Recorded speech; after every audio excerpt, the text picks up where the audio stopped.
দেখছেন খুলনার সময়ের খবর, প্রতিবেদক আমি আব্দুল আলিম। আগামীকালকে তারেক রহমানের শুভ আগমনে খুলনার আনন্দ উল্লাসে সবাই উল্লাসিত। এই মুহূর্তে আমরা রয়েছি আগামীকালকে তারেক রহমান যে মঞ্চে আসবেন সেই মঞ্চের মাঠে, প্রগতি স্কুল মাঠে। দর্শক আপনারা দেখতে পাচ্ছেন এখানে রয়েছে খুলনা বিশ্ববিদ্যালয়ের কর্মকর্তা বৃন্দ। আপনার কাছ থেকে একটু জানতে চাবো যে আগামীকালকে তারেক রহমানের আগমনে আপনারা কতটুকু আনন্দিত?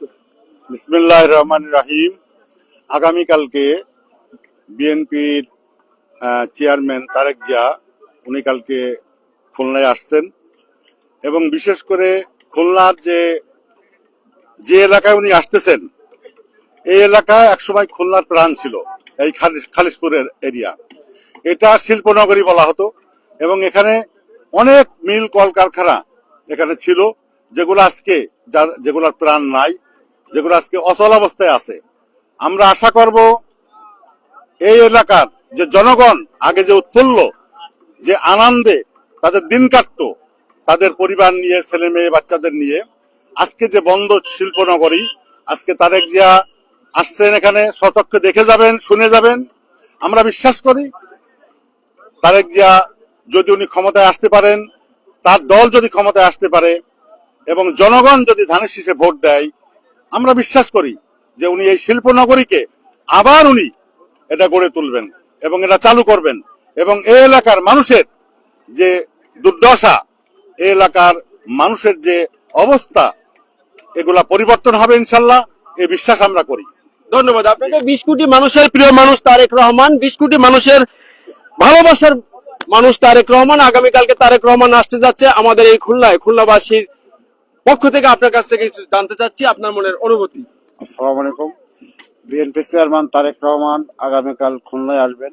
শুধু খুলনা 3 আসন নয়, খুলনা 6টি আসনের সাধারণ মানুষ জনাব তারেক রহমান বিএনপি চেয়ারম্যান তার প্রতীক ধানের শীষকে ভোট দেবে এবং আগামী 12 তারিখে ধানের শীষ প্রতীকে ভোট দিয়ে জয়যুক্ত করবে, এই আশা ব্যক্ত করছি। আমরা খুলনা 6টি আসন আশা করি অবশ্যই তারেক রহমানকে উপহার দিতে সক্ষম হব। আসসালামু আলাইকুম। ধন্যবাদ আপনাকে। শুধু বৃন্দ এখানে রয়েছেন আপনি, আপনার কাছ থেকে একটু জানতে চাবো তারেক রহমান আগমনের উপলক্ষে আপনার মনের অনুভূতি।